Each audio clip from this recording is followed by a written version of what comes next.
Bonjour et bienvenue, c'est l'heure du podcast Automobile Propre. Nous sommes ravis de vous retrouver pour ce 58e épisode. Aujourd'hui, avec deux invités particuliers et inhabituels, Jean-Christophe Gignac, qui est connu pour s'occuper de la chaîne EV, spécialisée dans les essais de voitures électriques, et Johan Dessal, qui est un expert dans toutes les pratiques et les usages commerciaux de la voiture électrique, et notamment en B2B et avec les flottes automobiles d'entreprise. Je vous rappelle que ce podcast est disponible sur toutes les plateformes comme iTunes, Spotify, Google Podcast et autres. Si vous l'appréciez, vous pouvez le noter, cela nous ferait très plaisir et cela aiderait le podcast à gagner en visibilité. Bonjour messieurs, bonjour Jean-Christophe. Salut Eric. Bonjour Johan. Bonjour. On attaque tout de suite avec le premier sujet d'actualité. Alors, c'est l'essai de la Hyundai Ioniq 6, la nouvelle voiture, le nouveau modèle de Hyundai qui vient d'arriver, qui est en train d'arriver sur le marché et dans les concessions. Et il se trouve que nous avons pu l'essayer un petit peu en avant-première chez Automobile Propre. Et on a déjà sorti donc les consommations et les autonomies mesurées dans notre super test. Jean-Christophe, je crois que tu as un mot à dire sur le sujet parce que tu connais bien la voiture pour l'avoir déjà un petit peu fréquentée. Alors, je connais pas bien la voiture. Je l'ai essayé la voiture, mais vraiment de façon assez courte. Par contre, on connaît bien la plateforme et puis on connaît bien Hyundai dans l'ensemble. Il faut savoir que avec 614 km d'autonomie WLTP pour 77 kWh de batterie, c'est une voiture qui est censée être vraiment ultra efficiente. Ça fait une conso de 12,5 kWh au 100, donc c'est vraiment très très bon. Ça a la place en gros au niveau, si on fait le rapport, d'une Ioniq 38 qui est chez nous sur la chaîne EV, la deuxième en termes d'efficience, donc c'est vraiment énorme. Et c'est vrai que pour l'instant, de tout ce qu'on a vu, dans tous les essais et dont le super test, on a des chiffres qui sont pas... Voilà, on n'arrive pas à retrouver cette efficience, on n'arrive pas à retrouver des bons scores. Par exemple, dans le super test, je crois que la consommation sur autoroute, c'est 21-22 kWh au 100, ce qui pour nous, enfin pour moi, est un peu trop. Elle est censée vraiment être super aérodynamique, super efficiente sur autoroute. Donc on est un peu déçus. On n'arrive pas à comprendre, surtout que Kia Hyundai en général, au niveau des autonomies WLTP, on arrive toujours à les atteindre en fait. C'est vraiment hyper fiable. On dépasse souvent les autonomies WLTP en été. Donc là, on est un peu déçus. Alors, on se dit que c'est peut-être dû au fait que la voiture, elle a été présentée en janvier, que tous les essais ont été faits en janvier, etc., qu'il faisait froid. Là, le super test a été fait à 11 degrés, donc peut-être que ça joue un petit peu, mais c'est vrai que pour l'instant, ça nous laisse un peu sur notre faim. On est pressé d'essayer cette voiture, vraiment.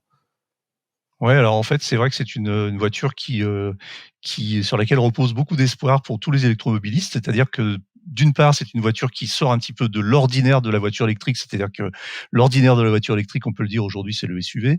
Et du coup, c'est une voiture qui n'est pas un SUV, c'est une berline familiale, 4 portes, enfin 5 portes ou 4 portes, plus 5 coffres, Ouais. avec beaucoup d'espace intérieur, donc un espace bien optimisé, une voiture très très profilée avec un CX très très faible de 0,22 je crois. Alors on n'a pas le SCX, mais le CX est très bas, avec une ligne aussi très très particulière. On a déjà eu l'occasion d'en parler, et tout cela concourait au fait que on fondait beaucoup d'espoir sur son autonomie et sur son efficience.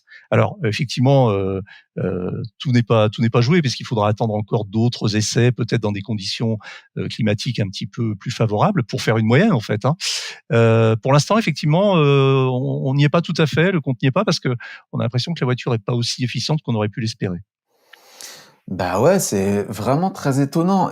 Mais moi j'ai confiance. Je pense vraiment que dans des conditions printanières, on va dire, avec un petit 20 degrés, etc., on va retrouver les efficiences. Parce que nous, par exemple, le V6, c'est une voiture qui est finalement hyper efficiente, sauf sur autoroute où elle consomme un petit peu, mais le V6, c'est quand même un gros gabarit, c'est un SUV, etc.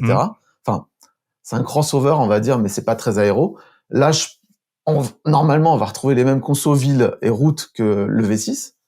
Et normalement, elle va faire mieux que le V6 sur autoroute. Donc, bon, voilà. Je pense qu'il faut vraiment attendre des températures plus clémentes pour pouvoir vraiment comparer les voitures entre elles et voir vraiment ce qu'elle vaut. Mais normalement, elle est au niveau d'une Tesla Model 3. Et une Tesla Model 3 sur autoroute, je sais pas combien tu consommes, mais on consomme moins que de 20 kWh au 100, quoi, sur les longs trajets. C'est certain et maintenant j'ai un peu de recul sur la Tesla et effectivement après quelques années en consommation moyenne, on est plutôt tout confondu, on est plutôt aux alentours de 16 kWh au 100. Donc effectivement, on est assez efficient. La Ioniq 6, rappelons quand même qu'elle est en gros sur la même plateforme que la Ioniq 5, très connue, Ouais, sortie il y a 2 ans. et que le V6. Simplement, voilà, on a changé la carrosserie, on a mis une carrosserie plus profilée, donc théoriquement, elle devrait être plus efficiente que ces 2 voitures et Ouais. effectivement, attendons d'autres essais, peut-être avec des températures, plus clémentes. Ce qui nous amène au deuxième sujet, qui est toujours un sujet, on va dire enfin, pas vraiment d'efficience, mais en tout cas de voyage et de déplacement en voiture électrique.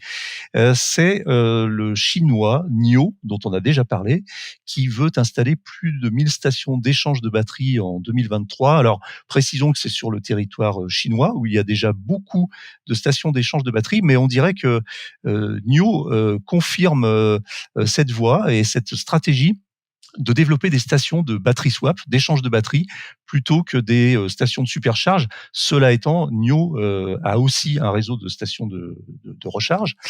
Euh, Johan, qu'est-ce que tu penses de cette stratégie? Est-ce que c'est, à ton avis, la bonne ou pas? Alors moi, la question que je me pose sur le battery swap, c'est quelle problématique ça cherche à quelle problématique ça cherche à répondre. En fait, aujourd'hui, recharger une batterie, ça prend pas forcément très longtemps, dans le sens où, dans 90% des cas, on recharge chez soi ou au bureau, et donc on fait ça souvent en temps masqué. Donc c'est-à-dire que recharger son véhicule, en fait, ça prend 0 minute, puisque ça prend 30 secondes, le temps de brancher le câble. Le battery swap, ça cherche donc a priori à répondre aux 10% des cas restants quand on est en itinérance et qu'on est sur un trajet long, donc c'est pas 100% de ces 10%, et qu'on a besoin de recharger très rapidement. Aujourd'hui, temps de recharge sur une voiture électrique, alors c'est pas forcément le cas de l'Agno, mais le temps de recharge sur une voiture électrique, il est quand même relativement acceptable, et donc on est en train de parler de finalement assez peu de cas. On est en train de parler de quelque chose qui va arriver 5, 6, 8 fois dans l'année pour un utilisateur de véhicule, quel qu'il soit. Est-ce qu'il faut investir tant de matériaux? En fait, c'est ça ma problématique principale, parce qu'avec le battery swap, il faut plus d'une batterie par véhicule. Est-ce qu'il faut investir tant de matériaux pour répondre à une problématique qui arrive 6 fois dans la vie 6 fois par an pour chaque personne? Je suis pas persuadé qu'il y ait véritablement un retour sur l'investissement énergétique, en tout cas, ou sur la disponibilité des matériaux. Le le point qui pourrait, là où ça pourrait m'intéresser, c'est si NIO ou d'autres proposaient une toute petite batterie, parce que toute l'année, 30 kWh, ça peut suffire aux besoins, et des grosses batteries, par exemple 100 kWh, pour justement partir en vacances. Là, à ce moment-là, on répartit la quantité de matériaux entre les utilisateurs. Mais hormis ce cas-là, alors après, il y a 1000 questions qui vont se poser, hein, la compatibilité entre les constructeurs, la logistique des batteries, parce que les flux sont pas homogènes, nord-sud, est-ouest. Il y a plein d'autres questions, mais je vois pas vraiment les cas où ça peut vraiment être utile d'avoir une NIO au quotidien. Alors, on parle d'un cas très particulier, effectivement, qui est un constructeur chinois. On parle du marché chinois. Alors peut-être que, alors on le connaît pas assez. En tout cas, moi je le connais pas assez pour pouvoir juger. C'est-à-dire qu'il y a peut-être des spécificités de déplacement, des spécificités du coup entre guillemets culturelles qui expliquent cette différence d'approche et de point de vue. Et peut-être qu'en Europe ça ne fonctionnerait pas. En tout cas, déjà parce que le territoire est moins étendu. En tout cas, NIO entend aussi quand même développer et déployer cette stratégie en dehors de la Chine et notamment en Europe. Donc, c'est qu'ils y croient, mais effectivement, comme tu le dis, Johan, c'est quand même une partie du marché qui est très marginale parce que c'est effectivement la recharge sur autoroute, ça représente 10% des usages de recharge de voitures électriques.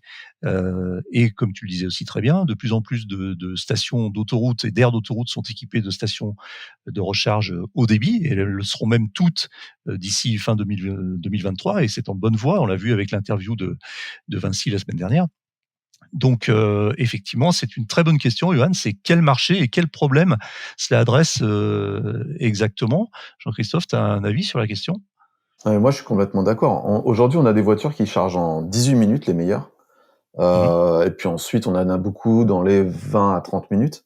Moi, je suis persuadé que quand tu laisses ta voiture pour faire le battery swap, ça dure 5 minutes, mais après, tu vas te garer, tu vas aux toilettes, boire un café et tout, et qu'au final, ça dure 15-20 minutes aussi. D'ailleurs, on l'a vu dans ton précédent épisode Mmh. sur Vinci Autoroute que la moyenne, même en thermique, c'était entre 20 et Ouais, 30 minutes, la pause. Donc en exactement. fait, je pense que c'est vraiment quelque chose qui est fait pour rassurer les gens en thermique, pour qu'ils aient l'impression que le battery swap, ça ressemble à un plein, ça dure 5 minutes, ça ressemble à ce qu'ils ont l'habitude, mais qu'en fait, dès que tu as pris un peu l'habitude des recharges, tu te rends compte que 20-25 minutes, c'est rien. Même des fois, moi, je trouve 18 minutes, c'est trop court. Ça va Mmh. vraiment trop vite. Mmh. Et puis, je me dis, la NIO, c'est simple. Ils ont 2 batteries, une 75, une 100 kWh.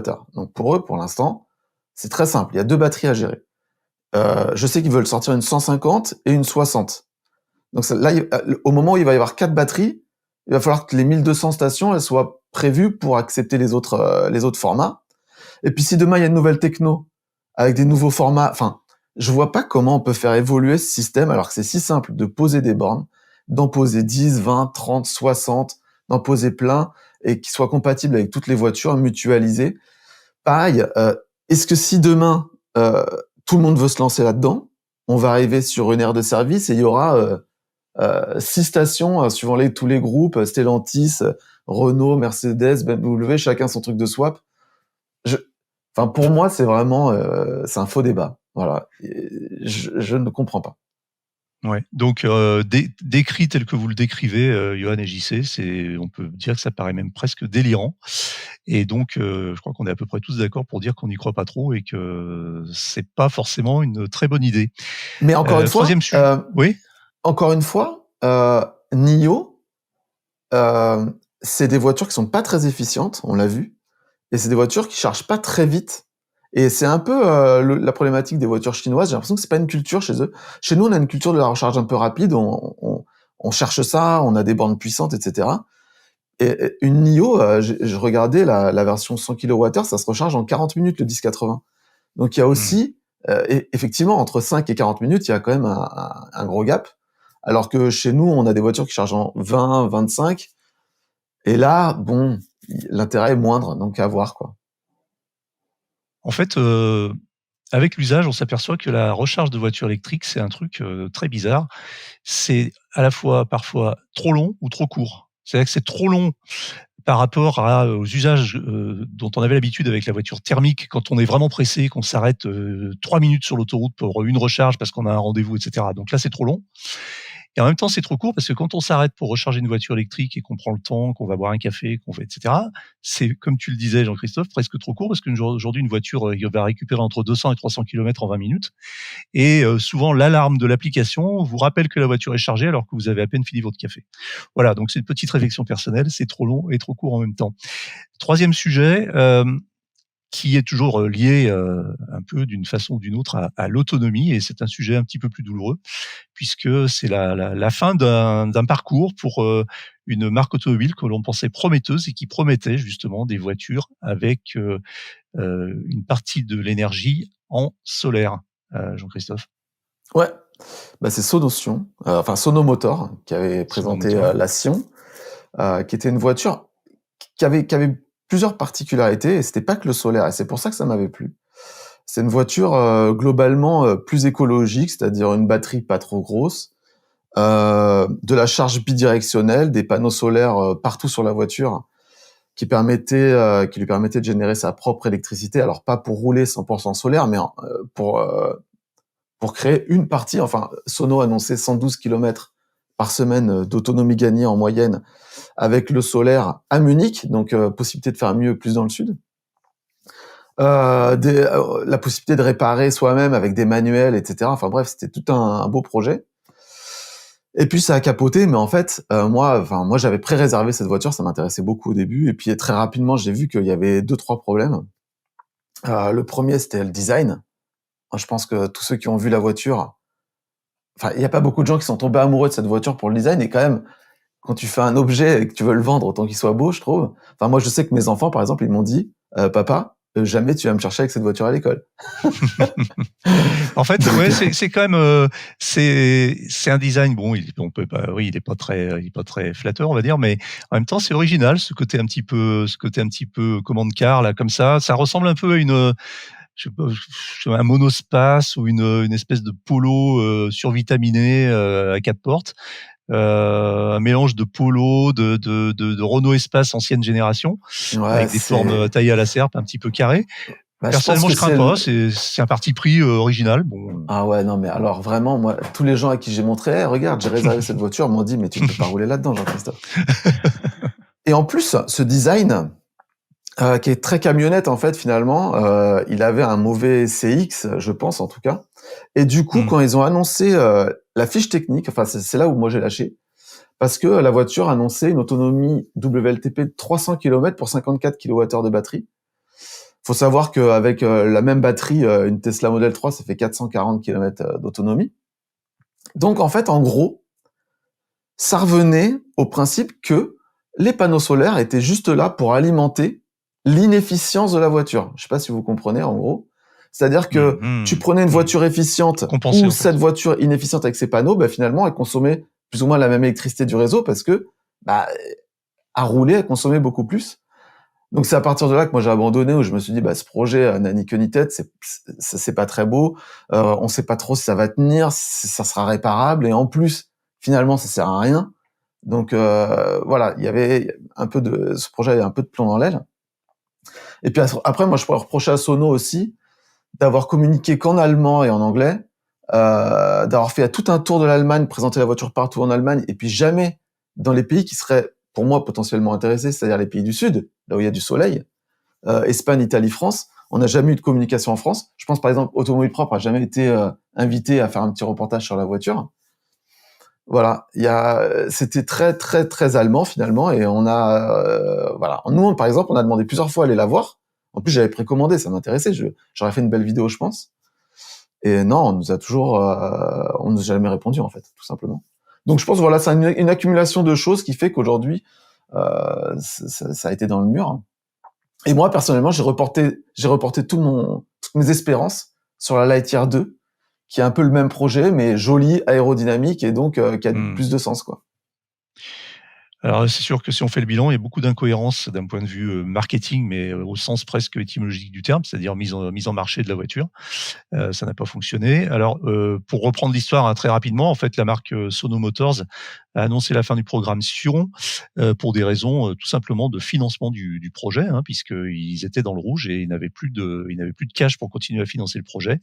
Et la société qui est à l'origine de ce projet va se réorienter sur la fourniture de services et de produits dans l'énergie solaire, sachant que le projet de la voiture, de la Sonotion, brûlait à peu près 90% de leur réserve de cash. Donc voilà, c'est dommage. Chose intéressante, c'est que la société existe toujours. Donc elle va poser des panneaux sur des camions, des bus, etc.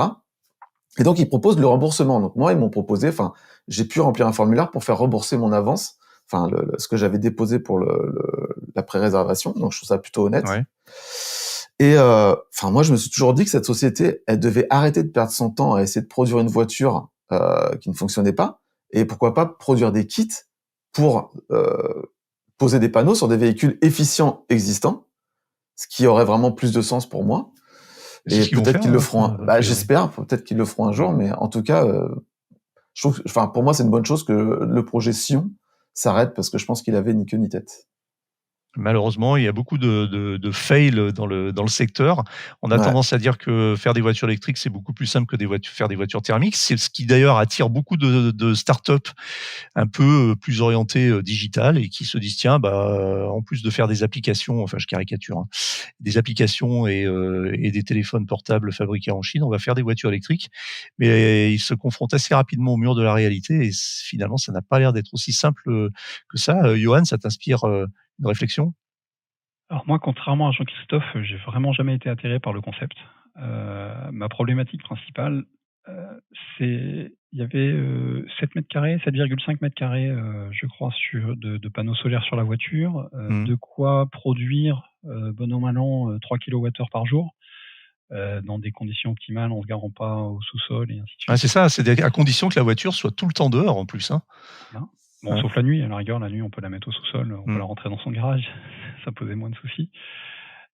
Donc, ça permettait d'alimenter, grosso modo, allez, 3 kWh, ça nous fait 20 km, 25, 30, si vraiment on veut être gentil. Alors, dans un sens, on pourrait se dire, l'utilisation moyenne d'une voiture en France, c'est 35 km par jour. Donc, finalement, c'est pas si mal. Mais dans l'autre sens, produire 7 mètres carrés de panneaux solaires pour faire à peu près la même chose que ce que va vous faire une prise électrique en 1 heure, 1 heure et demie, je voyais pas l'intérêt, surtout qu'on a, il y a quand même la capacité d'avoir accès à une prise électrique basique, hein, sans parler de bornes.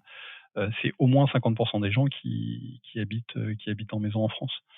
Donc j'ai jamais vraiment été séduit par le concept. Pour rebondir sur ce que disait Jean-Christophe, dans le cas de poids lourd, là peut y avoir un intérêt. On a un peu plus de surface. Il y a des gens qui travaillent dessus, j'en ai déjà rencontré, notamment des constructeurs de semi-remorques. Et une semi-remorque qui est à quai, qui est branchée au quai, on peut aussi imaginer, alors soit si c'est une semi-remorque frigo, qu'elle alimente son groupe frigo et donc qu'elle soit autonome en électricité, pendant les phases où elle est à quai, ça va dépendre de la température qui est à l'intérieur. Ou alors, si c'est pas une semi-remorque frigo ou que son groupe frigo est pas allumé, on peut imaginer qu'elle alimente le quai, les lumières qu'il y a à l'intérieur du quai. On peut faire du V2H ou du V2G sur la base de ces panneaux solaires.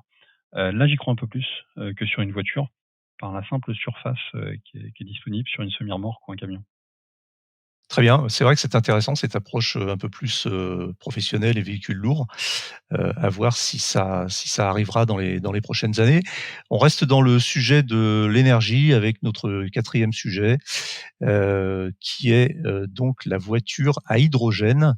Voilà, donc c'est un marronnier qui revient très, très souvent. On a déjà eu l'occasion d'en parler ici et donc il s'agit là de l'entreprise française Opium avec un H au début, une entreprise, normande, qui, elle aussi commence à rencontrer quelques difficultés de financement pour développer sa superbe voiture à hydrogène. Heu, voilà, alors est-ce qu'on y croit ou pas? Je crois qu'on est assez nombreux à pas tellement y croire à la voiture à hydrogène. Johan, c'est un non définitif, non? C'est plutôt un non, effectivement. Les cas d'usage où on a besoin d'une voiture hydrogène, on rejoint un peu l'idée du battery swap, Ouais. où on va pouvoir recharger en 5 minutes, c'est à peu près ça, le temps de recharge donc une voiture hydrogène, ça va avoir un réservoir d'à peu près 5 kg. En 5 minutes, on a largement rechargé les 5 kg d'hydrogène à l'intérieur. Alors par contre, un réservoir d'hydrogène de 5 kg, ça va peser à peu près un peu plus de 100 kg, hein, en tout, parce que le réservoir lui-même est très renforcé et donc très lourd, et donc il prend de la place. Donc recharger en 5 minutes, est-ce qu'on a vraiment besoin? On a déjà fait un peu le débat tout à l'heure, sur le cas du battery swap. Est-ce que c'est mieux de le faire avec des batteries en ayant 1,2, 1,3, 1,5 batteries par voiture? Ou est-ce que c'est mieux de le faire avec de l'hydrogène? Moi, je voulais juste rappeler deux choses. L'hydrogène est forcément inefficient. Il faut transformer quelque chose pour en faire de l'hydrogène et retransformer cet hydrogène pour en faire de l'électricité. Donc, quand on compare de l'hydrogène à l'électrique, on a une perte d'efficacité qui est énorme. Et puis la deuxième chose, aujourd'hui, sur les 130 millions de tonnes d'hydrogène qui sont produits dans le monde annuellement, il n'y en a pas 1% de ces 130 millions qui sont produits de manière décarbonée. Donc aujourd'hui, si on veut faire une voiture hydrogène pour décarboner la mobilité, on est encore bien loin d'avoir de l'hydrogène décarboné. Il y a énormément de projets, mais ces projets, il n'y a pas que la mobilité qui est dessus. Les industriels en ont besoin d'hydrogène décarboné, et la mobilité ne sera pas forcément le numéro un dans la disponibilité de l'hydrogène. Mmh. Donc pas de cas d'usage, pas d'hydrogène décarboné, et puis on n'a pas parlé des coûts, mais des coûts qui sont aujourd'hui très très élevés. Bon, Je vois pas vraiment d'avenir pour ce type d'offre aujourd'hui, à part se différencier. Je pense qu'un jour, il faudra qu'on fasse un podcast spécial sur l'hydrogène et peut-être avec un peu de parti pris pour dire qu'on n'y croit pas du tout. Je vois régulièrement sur les réseaux sociaux, notamment sur LinkedIn, des gens qui se réclament d'avoir une expertise sur le sujet et qui disent que la voiture électrique, c'est juste un passage provisoire, mais que l'avenir, c'est l'hydrogène. Je pense qu'il suffit de leur mettre quelques faits en face des yeux pour qu'ils comprennent que c'est absolument pas l'avenir et qu'a priori, ça marchera jamais. JC, Mais t'en penses quoi, toi, Jean-Christophe? encore une fois, Tu crois pas du tout, l'hydrogène, toi? non, j'y crois pas du tout. En fait, l'hydrogène en ce moment, c'est vraiment poussé par les pétroliers parce que eux, ce qu'ils veulent faire, c'est faire de l'hydrogène à partir des produits pétroliers et capturer le CO2 et dire voilà, il est propre, quoi. En gros, c'est ça le concept de l'hydrogène. On n'en fera jamais par électrolyse, c'est pas possible, ça demande trop d'électricité. Enfin, moi, j'y crois pas du tout. Bref. Mais je pense que l'hydrogène, il y a beaucoup de gens qui le veulent parce qu'encore une fois, ça répond aux habitudes du thermique. C'est-à-dire qu'en fait, t'arrives à la pompe, tu mets ton truc, en 5 minutes c'est fait, tu repars. Et les gens, voilà, ça leur rappelle leurs habitudes et ils ont envie de rester là-dedans. Ils ont très très peur de la borne où tu restes longtemps. D'ailleurs, c'est marrant parce que j'ai demandé à mes amis Facebook, donc pas du tout voiture électrique, j'aurais demandé d'après vous combien de temps ça met pour recharger une voiture sur autoroute. Et ils ont dit, la plupart ont dit entre 50 et 1h30, quoi, entre 50 minutes et 1h30. En fait, on a toujours tendance à rejeter un petit peu le changement. On est tous foutus de la même façon et à vouloir singer en fait nos habitudes passées, nos usages passés. Et du coup, voilà, on veut essayer de trouver le moyen d'avoir les mêmes comportements avec la voiture électrique qu'on l'avait avec la voiture thermique, alors que c'est nous aussi qui devons changer. Et d'ailleurs, on a, de façon un peu involontaire, je me rends compte sur ce podcast qu'on a fait un peu le tour des alternatives à la voiture électrique, qui sont un petit peu, en tout cas, de certains usages qui paraissent aujourd'hui, qui peuvent paraître des bonnes idées et qui finalement ne sont pas des très bonnes idées. Donc, on a vu la voiture solaire, l'hydrogène, le battery swap, et ces 3 sujets en fait qui sont intéressants, mais qui finalement, est-ce qu'ils ont réellement un avenir? Je n'en suis pas sûr. 5e sujet, alors c'est le sujet focus de la semaine. Là, on va parler de réparation de voitures électriques. C'est un sujet aussi d'actualité, sensible, et qui semble attirer de plus en plus de jeunes entreprises et de start-up. Alors, rappelons un peu le contexte. On avait la société nantaise Revolt, Revolt Club, qui est une société qui s'est spécialisée justement dans la réparation entre guillemets low cost, sans le côté péjoratif, hein, la réparation à coût très raisonné de voitures électriques et de toutes les problématiques que peut rencontrer une voiture électrique, notamment dans la gestion de la batterie. Et là, on a une autre entreprise qui est une entreprise Croate, EV Clinic, qui répare aussi des véhicules électriques, mais qui va un peu plus loin en prenant position et en dénonçant les failles des constructeurs, Jean-Christophe. Oui, alors j'ai lu ça sur l'article Automobile Propre, j'ai trouvé ça hyper intéressant. J'avais vu un truc semblable sur un garage, pareil, qui répare les voitures électriques, c'était au Québec, qui pareil, dénonçait des choses anormales, des voitures difficilement réparables, ou là on a le cas avec un Mercedes, une camionnette Mercedes qui, si je me souviens bien, en cas d'accident, en fait, tout le système se bloque et en gros, il faut changer la batterie alors que le même pack de batterie est installé chez Stellantis et que ça fonctionne pas pareil. Euh, Moi, je crois à fond dans ces garages. D'ailleurs, c'est le garage Revolt qui a eu le prix de l'innovation, le Watt d'or de l'innovation l'année dernière. Et moi, je pense vraiment que la voiture électrique peut durer très très longtemps parce qu'il y a beaucoup moins de pièces en mouvement, beaucoup moins de systèmes qui font que la voiture fonctionne. Et je suis pour ces garages, je suis pour que les voitures durent 500 000 km, 1 million de kilomètres, et donc j'y crois à mort. Donc c'est très très bien que ces sociétés dénoncent une espèce d'obsolescence programmée des véhicules électriques. Je pense que c'est maintenant aux législateurs de pousser pour que les voitures électriques soient facilement réparables par n'importe qui, pour pas qu'il y ait des blocages électroniques comme on peut voir a priori chez Mercedes où on a vu pareil pour Tesla, où il y a juste une petite carte à changer, et puis quand on la remet dans la voiture, la Tesla dit non, je la reconnais pas.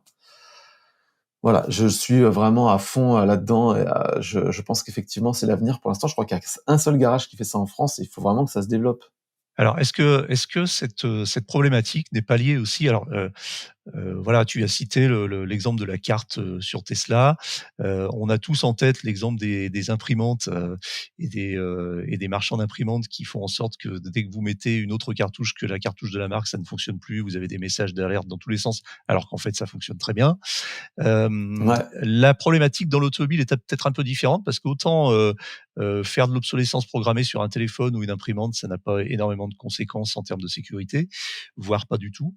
Autant, sur une voiture, c'est différent et je pense que sur les voitures, il y a énormément de normes, de contraintes en termes de sécurité, sécurité routière, mais aussi sécurité de la batterie, sécurité de l'énergie et cetera, qui font que, forcément le système est probablement beaucoup plus verrouillé et plus difficile à réparer, y compris pour le constructeur d'ailleurs. Qu'est-ce que Johan, qu'est-ce que tu en penses?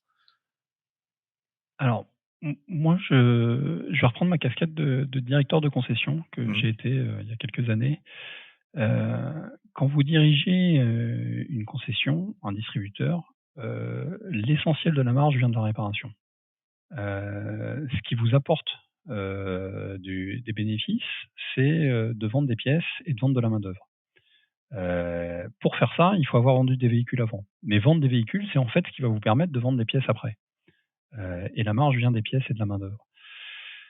Il y a dans le réseau des distributeurs, des réparateurs, il y a cette crainte que le véhicule électrique, rapporte beaucoup moins parce qu'il y a effectivement beaucoup moins de pièces en mouvement, beaucoup moins de fluides à changer, il y a beaucoup moins de choses à faire a priori. Heu et donc il y a véritablement cette crainte, est-ce que les réseaux vont survivre au fait qu'il y ait moins de main-d'œuvre à vendre, moins de pièces à vendre, sachant que, la rentabilité vient de là aujourd'hui? Heu, donc j'aimerais avoir une autre étude que celle d'Ivy Clinique pour, confirmer le fait qu'il y a véritablement, une volonté d'obsolescence programmée, ainsi de suite. J'aimerais bien avoir une confirmation de ça par quelqu'un d'autre. Pour autant, si on se remet en arrière, on se rend compte que, des très grands groupes ont été capables de modifier des véhicules, pour tricher pendant les tests anti-pollution à l'échelle internationale. Et donc on se dit que, c'est pas impossible, de dire qu'ils mettent aussi en place un système où, ils veulent garantir, que le revenu sur les pièces de rechange va continuer et donc, qu'on va continuer à changer des pièces de rechange. Donc ça me paraît pas impossible, j'aimerais bien avoir une confirmation de ça. Ensuite effectivement, ce qui est vrai sur la voiture thermique est vrai aussi sur la voiture électrique. C'est-à-dire que, depuis quelques années, depuis une bonne dizaine d'années maintenant, on a le droit de se faire réparer hors du réseau, agréé. Et ça, c'est pas encore développé dans l'électrique, mais ça va forcément se développer puisque ça s'est développé dans le thermique. Et ça permet de donner un contre-pouvoir aussi, du point de vue de la réparation, puisqu'il y aura aujourd'hui, on voit pas, hein, les grands acteurs, multimarques, on les voit pas trop sur l'électrique, mais ils sont tous en train de se poser la question, et ils apporteront eux une réponse qui sera, qui va challenger, les constructeurs et leur réseau de distribution et de réparateurs. C'est vrai qu'on a l'exemple de Tesla, par exemple, alors c'est pas de la mécanique, mais c'est un peu pareil, c'est de la carrosserie, les Tesla a développé un réseau de carrossiers agréés et si vous avez un petit pet sur la carrosserie, vous êtes censé normalement aller chez ce carrossier agréé plutôt que chez votre carrossier du coin de la rue et j'en ai fait l'expérience, en gros, ça vous coûte 2 à 3 fois plus cher pour une réparation identique, tout simplement parce que Tesla, invoque comme motif le fait que les voitures sont très spécifiques, très technologiques, bourrées de capteurs et qu'il faut donc des réparateurs agréés pour changer un bouclier ou une aile, ce qui est probablement, vrai, mais je connais aussi des carrossiers qui sont capables de réparer des Tesla sans être agréés et qui s'en sortent très bien. Donc effectivement, il y a cette problématique d'entretien, dans le réseau de concession. Alors moi, j'ai quand même du mal à croire que les constructeurs soient, j'allais dire pas cyniques, mais en tout cas âpres au gain, à tel point que, ils soient capables de dire: «Bah non, vous avez un petit problème de batterie, il faut pas changer la cellule, ce qui vous coûterait 1 000 €, mais il faut changer toute la batterie, ce qui va vous coûter 15 000». Ah non, mais moi je pense que c'est un problème de compétence, hein, pour l'instant. Je C'est-à-dire? pense que juste, ah beh, tu sais, en fait, en gros, on a vu pas mal de réparations passer, chez Revolt où, c'est juste un Mmh. composant d'une carte qui a grillé et en fait, eux, ce qu'ils ont fait, c'est démonter la batterie, analyser tout, trouver la panne, changer le composant et je pense que, chez les constructeurs, quand tu emmènes ta voiture, qu'il y a un problème de charge chez ton concessionnaire, juste, il sait pas le Mmh. faire, en fait, tout Mmh. simplement, hein. Mmh. Et donc lui, il faut qu'il dépose la batterie, qu'il l'envoie et ça enfin, moi, genre, en tout cas, c'est le sentiment que j'ai. J'ai juste le sentiment que pour l'instant, personne sait le faire, en fait et que la meilleure façon de répondre, c'est Il y a changer la d'énormes batterie. problématiques de sécurité, hein, on n'y pense pas, mais réparer une voiture électrique avec une batterie de 400 ou 800 volts, ça se fait pas comme, changer un carburateur, quoi. Johan, tu es pas d'accord avec ça?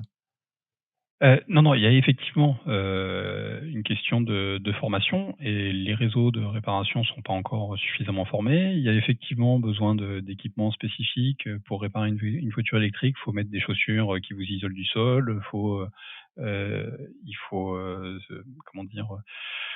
Mettre des barrières, des banderoles autour du véhicule électrique pour, mettre en place une zone de sécurité. Enfin, il y a tout un tas de protocoles à faire les garages ont besoin de progresser, là-dessus. Ils se forment, et pour autant, c'est un petit peu la même chose, sur le thermique. Il est souvent possible et facile, de réparer, par exemple, un alternateur, plutôt que de le changer, mais c'est beaucoup plus rémunérateur de le changer, plutôt que de le réparer. Bien sûr. Donc souvent, le remplacement, est plus simple. Ce qui va pouvoir aussi se développer, dans le monde de l'électrique, c'est, tous les systèmes de refurbishment. Il y a des sociétés qui existent, dans le thermique aujourd'hui. Il y en a qui se lancent, enfin, en tout cas, moi, j'ai rencontré quelques startups qui se lancent, dans ce domaine-là, donc dans le fait de reconditionner, les éléments principaux des véhicules électriques, pour pouvoir revendre moins cher, une pièce qui a à peu près la même qualité ou qui a la même qualité, que la pièce neuve, parce qu'en fait, on est reparti de la pièce, qui était en panne, on l'a reconditionnée, elle fonctionne aussi bien et on la revend, moins cher puisque la réparation a coûté moins cher. Mais encore faut-il que le système de la voiture, détecte pas que c'est, pas une pièce nin et l'accepte et c'est ça le Tout à problème, je pense fait, aussi. souvent, il va falloir passer par, la valise Diag et reprogrammer la pièce, Mmh. ainsi de suite, ce qui est pas toujours accessible avec toutes les valises Diag. C'est Mmh. vrai. Très bien, on suivra le sujet. Dernier sujet, c'est la question de la semaine. C'est une question qui est liée d'ailleurs à un éditorial sur Automobile Propre, signé de notre éditorialiste Le Jamais Content, qui nous explique qu'il est écolo avec son SUV diesel. Alors la question elle est très simple, Johan, je t'invite à nous donner ton avis, mais je crois que Jean-Christophe aussi a un avis très tranché sur la question. Est-ce qu'on peut rouler en diesel et être écolo? Ou autrement dit, est-ce que rouler en diesel peut vous rendre aussi écolo que rouler en voiture électrique? Alors, je vais provoquer un peu, je vais dire oui. Heu, alors, forcément, si on le présente sous forme de SUV diesel, c'est difficile à défendre comme position. Pour autant, la question est, quelle est la part, des déplacements, dans, le bilan carbone de la personne? Il y a des gens qui se déplacent assez peu, ou en tout cas assez peu avec leur voiture. Heu, Si au quotidien vous prenez, les transports en commun, le train, le bus, ainsi de suite, si vous vous déplacez très peu et que vous avez un SUV diesel et que ce SUV diesel, il sort une fois par mois, pour aller, voir des amis ou de la famille, bah, à ce moment-là, c'est pas très grave d'avoir un SUV diesel. Heu, Si on est sur quelqu'un qui fait, 100 kilomètres par jour, et qui utilise ce SUV diesel pour faire 100 kilomètres par jour, là effectivement, vaut mieux trouver d'autres solutions, les transports en commun, la voiture électrique. Heu Moi, je le verrais plutôt dans ce sens-là. Quelle est la part des déplacements dans le bilan carbone, de la personne? Si elle se déplace assez peu ou si elle utilise très peu ce SUV diesel et ben, c'est pas sa priorité pour décarboner son mode de vie. Du coup, il faudrait rapporter ça au kilomètre parcouru et c'est un petit peu, ton calcul, Jean-Christophe, je crois? Ouais, je suis dégoûté, je pensais qu'on allait s'écharper, en fait, on est d'accord, hein, c'est nul. Bon, on trouvera bien un jour un sujet de discorde. Non, mais en fait, c'est exactement ça. En fait, une voiture thermique alors le diesel quand on roule peu, c'est un peu dommage. Vaut mieux prendre une essence, je pense. Ouais, c'est exactement ça. En fait, un véhicule diesel qui consomme 5 litres au 100, tu roules 15 000 km avec, c'est 2 tonnes de CO2 et 2 tonnes de CO2. C'est ce qu'on devrait rejeter par habitant en France pour être neutre en carbone. Donc, ce qui veut dire Sur que si l'année. tu roules en diesel, non, sur l'année, exactement. Donc, ça veut dire que si tu roules en diesel 15 000 km, ça veut dire que en termes de CO2, tu ne pourrais plus rien faire d'autre. Pas manger, te chauffer, t'habiller, sortir, voyager, enfin n'importe. Voilà. Bon, donc c'est pour ça que pour moi c'est pas écologique forcément. Mais c'est vrai que si tu roules très très peu, mieux vaut avoir un thermique parce que on enlève la part de pollution de la batterie. Et ce qui fait que le cycle de vie d'un véhicule thermique qui roule très peu est plutôt propre en fait. Ça va, effectivement, je suis d'accord. Mais plus tu roules, plus faut une voiture qui rejette pas de CO2, pas d'émissions de CO2 au roulage. Et donc, on part plutôt sur des voitures électriques qui en plus peuvent durer plus longtemps et faire baisser la part de la construction de la batterie sur un cycle de vie complet. Peuvent durer plus longtemps, notamment grâce à des garages et à des startups telles qu'on les a décrites auparavant, qui promettent de faire durer votre voiture électrique 100 ans ou 1 million de kilomètres. Donc Exactement. voilà, ça serait, on va dire l'Eldorado de l'usage de la voiture dans l'idéal. Ça. Mais bon, on y est. Petite voiture avec une petite batterie, très faible consommation, ce qui fait qu'on peut quand même faire de la distance avec une petite batterie, bien entretenue, une chimie qui dure longtemps, et on fait durer ça 500 000 km, 1 million de kilomètres, et c'est la perfection. Bon, pour moi, c'est la perfection. Sachant qu'une voiture électrique telle qu'on les connaît aujourd'hui ne nécessite pas ou très peu d'entretien dans les premières années. Donc effectivement, ça serait le combo gagnant. Bien voilà, merci beaucoup. C'est terminé pour aujourd'hui, mais l'actualité de la voiture électrique ne s'arrête jamais. Retrouvez-la heure par heure sur Automobile Propre. Pensez bien à vous abonner via votre plateforme préférée afin de ne rater aucun épisode. N'oubliez pas de noter le podcast sur les plateformes. C'est le meilleur moyen de nous soutenir. N'hésitez pas également à nous faire vos retours, remarques et suggestions à l'adresse podcast@automobilepropre.com. Quant à nous, nous vous disons à la semaine prochaine pour un nouveau numéro du podcast. Merci beaucoup Jean-Christophe, merci beaucoup Johan pour votre participation. Merci. Et ça sera à refaire avec grand plaisir. Au revoir.